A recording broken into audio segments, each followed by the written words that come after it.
Welcome to Legion Radio, a podcast about all things e-commerce, the official podcast of the private label Legion, hosted by Tim Jordan. Hey everybody, welcome to another episode of Legion Radio, the official podcast of the private label Legion community, where we're all in this together trying to figure it out. And it is this e-commerce entrepreneurial journey that we've all jumped into either by accident or intentionally, but so far so good, right? Some of you would probably argue with me, but it will get better, I promise. So one of the things we like to do is bring on expert guests. And a lot of these people are maybe humble and don't define themselves as experts. Maybe I decided they were experts and invited them. And our guest today, Emma, is probably one of those. And Emma, is it okay if I talk about the first time we met? Sure, go for it. All right, so the first time that I met Emma, we were at a e-commerce conference and walked in a big networking thing, and this like little 3-foot, 2-inch girl, no, you're not that short, but you're really short. She introduced, shook my hand, or maybe I met your husband first, I can't remember. I think it was your husband I met. He shook my hand. Yeah. You were like all nervous and shy, this giant room full of people. And I kind of got nosy and figured out who you were. And one of the things that I noticed about you, and this is where I'm going to embarrass you on a nationally syndicated podcast, I hope that's okay, is I immediately felt this like connection to you because you were kind of exhibiting some of those typical entrepreneurial traits of maybe like a little lack of confidence and maybe, like, hey, I'm not as awesome as I really am. And I got on my soapbox. I don't know if you remember that, but I got on my soapbox and told you how awesome you were, just that I can tell from our immediate meeting and conversation. So since then, for all of you listening, I've kind of been touching base with Emma and not following up on emails from her like I should. Sorry, Emma. But we're going to be working on some really cool collaborative content. I've been picking her brain, and she's already helped provide some content at some live events that we've done in Vegas and things like that. So the reason I wanted to bring her on is I want to talk about something that I know a little bit about, not very good at, and a lot of people ignore in this life hack, algorithmic, create spreadsheet space of e-commerce, and that is copywriting, right? Yeah. All right. So I've already spilled the beans and said that you're a copywriting expert, but how did we get from little girl Emma growing up in Midwest, U.S. to Amazon copywriting expert? Walk us through the journey. Where are you from and how did you get here? Give us just like the short version. And if I want to pry in and get nosier, I'm going to ask you for the long version, but we'll start with the short version. Sure. So I grew up in Columbia, Missouri, and I was one of those nerds that was always reading and writing. And when you're looking into what to do professionally, you sort of sometimes fall back on skills if you don't know what you want to do. And since I was a good writer, I sort of just started getting tasks with marketing, writing things, and started to get more and more exposed to copywriting and the different copywriting gurus out there. And so one thing led to another, and fast forward quite a bit in a few countries. And when I met my husband, Erez, who's also my business partner, he eventually exposed me to this whole world of Amazon sellers. And I realized that there was a big need there for really effective marketing writing that would help these people sell more effectively online. All right. So you were introduced to the Amazon community after meeting him. How did you meet him and what's his connection to the Amazon community? Sure. So I was living in Israel at the time, and time out. You're from Missouri. Yeah. How do you go from Missouri to Israel? Well, I don't know why I have the wanderlust that I do, but I've lived in Ecuador, I've lived in Spain, and I've lived in Israel in addition to Missouri. So somehow in the middle of the U.S., I was captivated by the rest of the world. And so my little adventurous spirit took me all the way to Israel. So you met your husband in Israel after you spent time in Spain, which is supposedly like all the, what's the word I'm supposed to use here, the politically correct, all the good-looking guys are in Spain, right? So you passed up on all the Spanish guys and went to Israel to find your man instead. I'm not going to comment on which country produces the most attractive men. Hey, we're here to entertain the guests. So thank you for letting me do that. So, anyways, you're in Israel. How did you meet him in Israel? So we actually met online, and on our second date, he was already convincing me. He said, whether or not we stay together long term, you have to quit your job. So what you're telling me is your first foray into e-commerce was actually meeting your husband. I guess you could say that. Dating site's kind of like an e-commerce platform, right? Like you pay money to join this site and you get, wow, Well, we can take that down a rabbit trail we don't want to go down, but it's a lot to think about. That'll be our next podcast episode, how dating platforms are e-commerce. Yeah, they sort of are. And if you don't write a good profile, then you're not going to be doing what you need to be doing. So maybe you need to hire a copywriter. Gotcha. So you went from Missouri, you've been all over the world, or at least all over Europe, the Middle East. You landed your husband in Israel, and he had connections into the Amazon community. That's correct. So All right. he was saying, oh my gosh, a lot of his friends were selling or were in other spaces within the industry. And he realized what a strong need there was for great copywriting and great English copywriting. And so he sort of nudged me and I brushed him off, and fortunately, he's very persistent. So eventually he convinced me that it was something worth trying. And one thing sort of led to another. And I really loved the ability to explore this whole world and dig really deep and get super nerdy into this niche of not just e-commerce, but Amazon specifically and what it takes to be successful on that platform. All right. So let's get nerdy about it. You're a copywriter by trade, right? Yes. You're introduced to the Amazon platform. What were like some of the differences that you noticed between traditional copywriting and what people were doing on Amazon, right or wrong? Like kind of compare some of your entry into this Amazon space from a copywriter and explain a little bit how you see that as a little difference from like the rest of the copywriting world.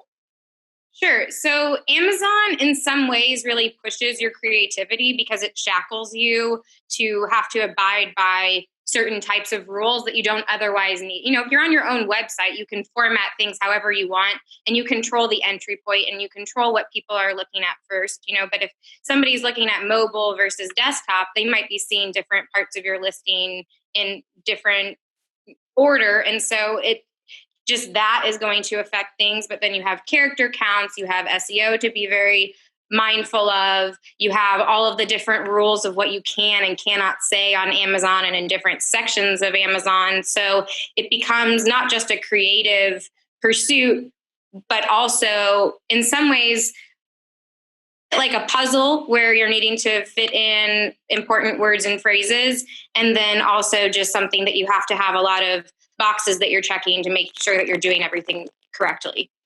Yeah, so the boxes you're checking, basically talking about optimization and requirements. You can't just be creative, you also have to fulfill requirements, right? In addition to that, you've got to worry about things like sticking within the platform boundaries. You said being shackled, right? So it's very different. So you've got a box that you're stuck within, but you also have to check off other boxes because the copywriting within Amazon and on the listing is not just about selling, but also all this back-end algorithmic optimization. Right. So you kind of had to get like super nerdy when it came to the way you're copywriting to make sure that you're writing good copy, but also fulfilling all these other obligations that most copywriting doesn't require, right? Exactly.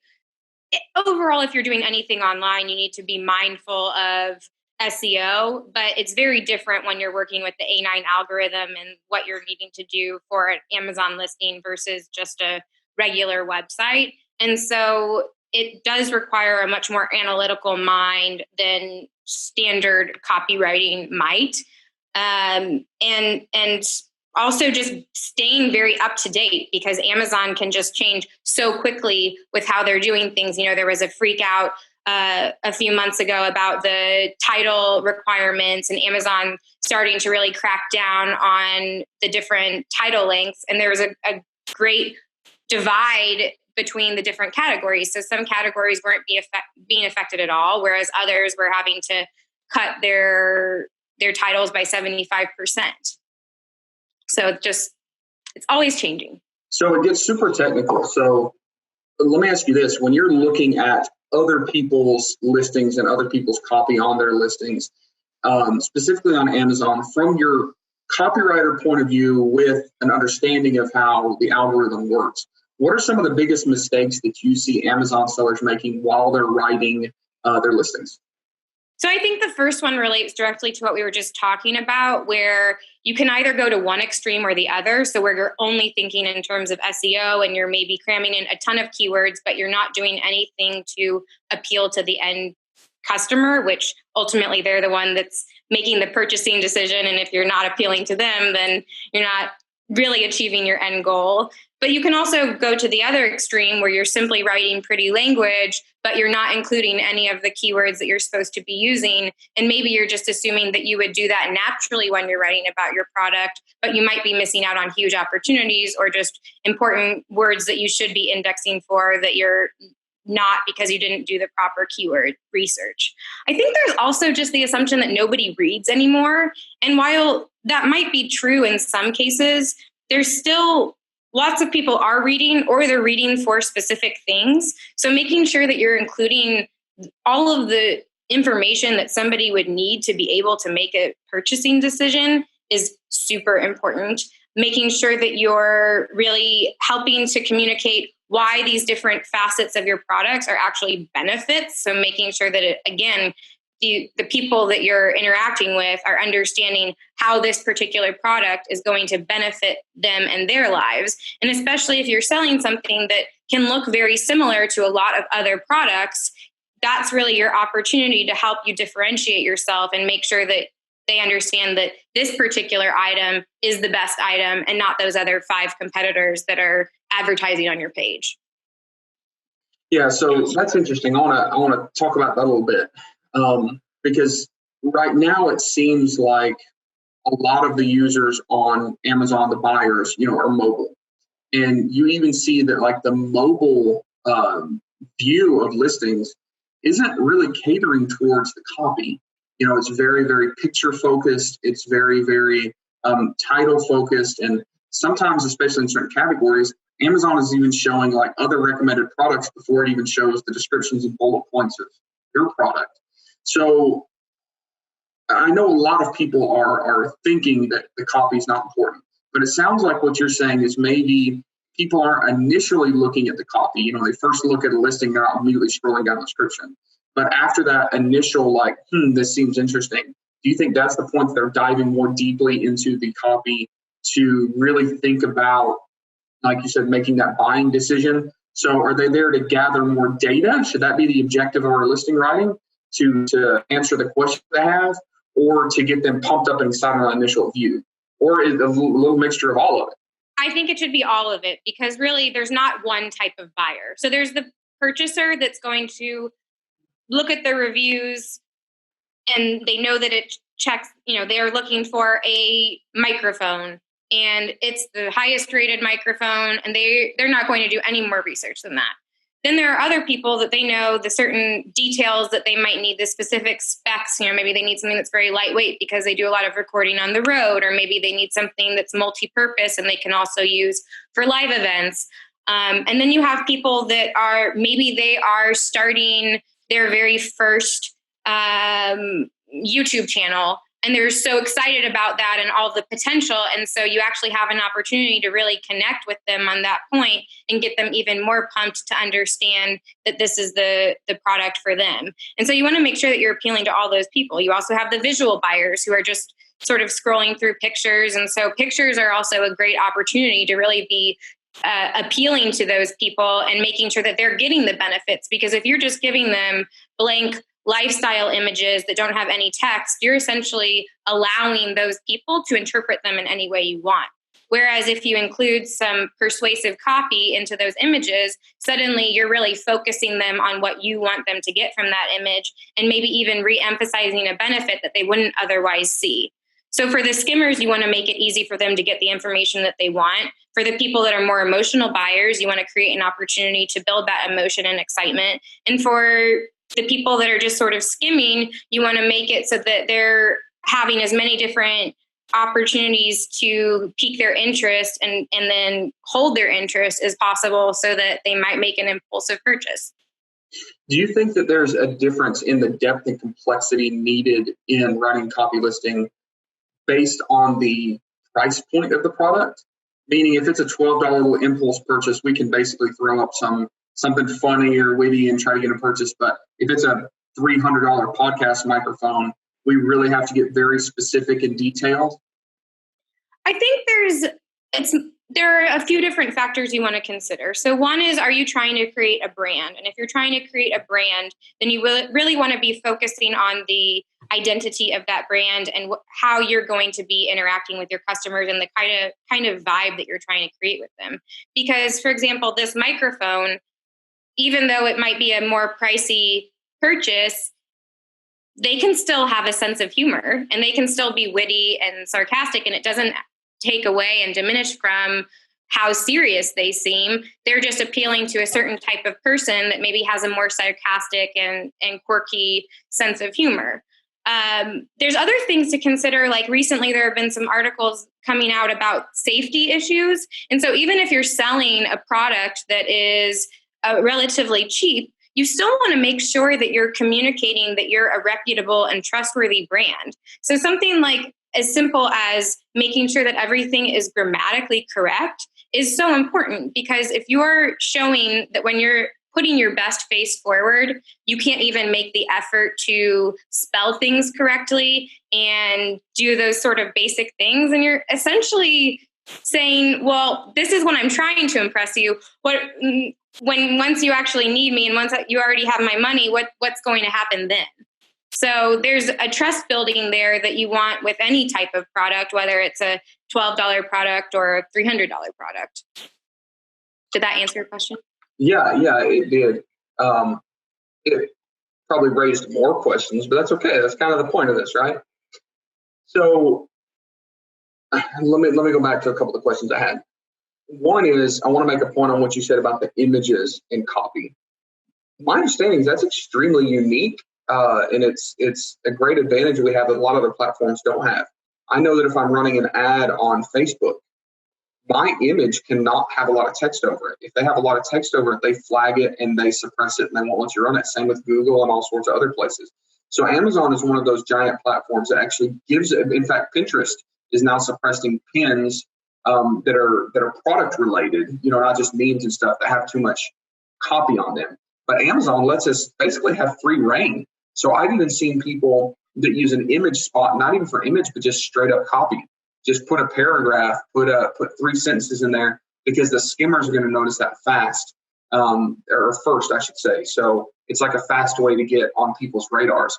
Have you started playing around with taking those photo spots, those image spots, and not even putting an actual image, but just putting copy in them? Have you played with that, or are you mostly overlaying copy on top of a little bit vague, not vague, but an image that's designed to hold that copy?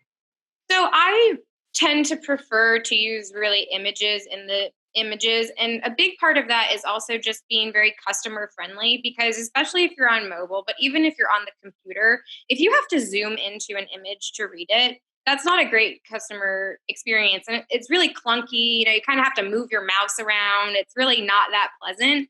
And so I think that I just wonder how many people are actually going to put the effort into zooming in and really reading that.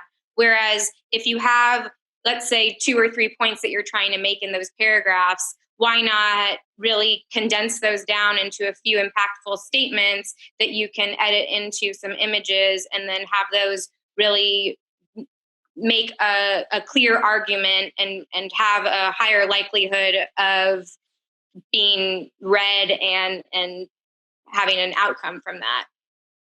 Yeah, that makes a lot of sense. Don't muddy the waters too much.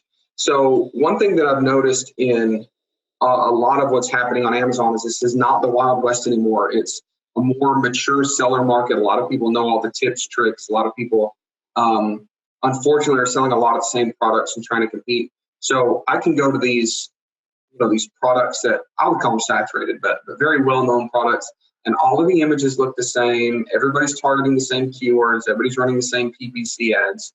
how can we use the ability of our copy and get artistic and creative and tactical on our copy specifically to stand out, not just in ranking, but really in just salesmanship on a product that is actually very similar to all the other page results like it? Well, I think that's actually one of the situations where copy becomes even more important because it might be one of your only differentiators that you have. And so one of the things that you might be able to do is, let's say, figure out perhaps some angles that your customers aren't talking about. Because if everybody's emphasizing the exact same things, those might not be the only applications of your product or the only types of people that are using the product. And so even if you're selling the same thing, is there just a different use for that product or different people that are using that product that aren't feeling represented in the current listings and products that you're competing against? And so that's something where a great resource for finding that is looking at competitor reviews. So digging in and seeing what people are actually talking about. And a lot of times you'll be able to see where that gap is from what people are saying and how they're using certain things and why they're making the purchasing decisions that they are versus what's being said on those product pages. And so if you have a chance to then write to those people that aren't being represented in those products, then that's a great opportunity for you. Gotcha. So also talking about standing apart on listings, everybody is ranting and raving and excited or cursing, one of the two, enhanced brand content. So for those of you that aren't aware of what enhanced brand content or EBC is, it's basically additional, what else to say, like square footage on a listing. Like it's additional space where Amazon lets you put images and descriptions and copy, and it's supposed to be focused around brand, but you can also do about product. If you have a registered trademark, so if you have a trademark, you get this EBC. And I see a lot of people that maybe jump on this too early. What I mean is they have one product in Amazon and they're trying as hard as they can to get the trademark in place just to get this enhanced brand content. Emma, as you being a specialist and looking at all these listings and seeing what works, what doesn't, what matters, what doesn't, where to spend our time, do you think that EBC lives up to the hype? Do you think that it's absolutely worth it in all scenarios? Or at what point do you think people need to kind of put it on the back burner? And then at what point do they need to start focusing and getting that trademark and be able to access that EBC content area? I think there are a lot of things that you need to be considering with that. And so if you have intellectual property that you're going to be creating, then it's worthwhile to become a registered brand and get that extra protection that Amazon affords sellers that are doing all of those things. But I also believe I think it's very easy to forget that Amazon is a business just like anything else, and that there are so many different things that you're having to consider and learn, especially when you're launching your first products. And many people's first products are not products that they run with for the long run.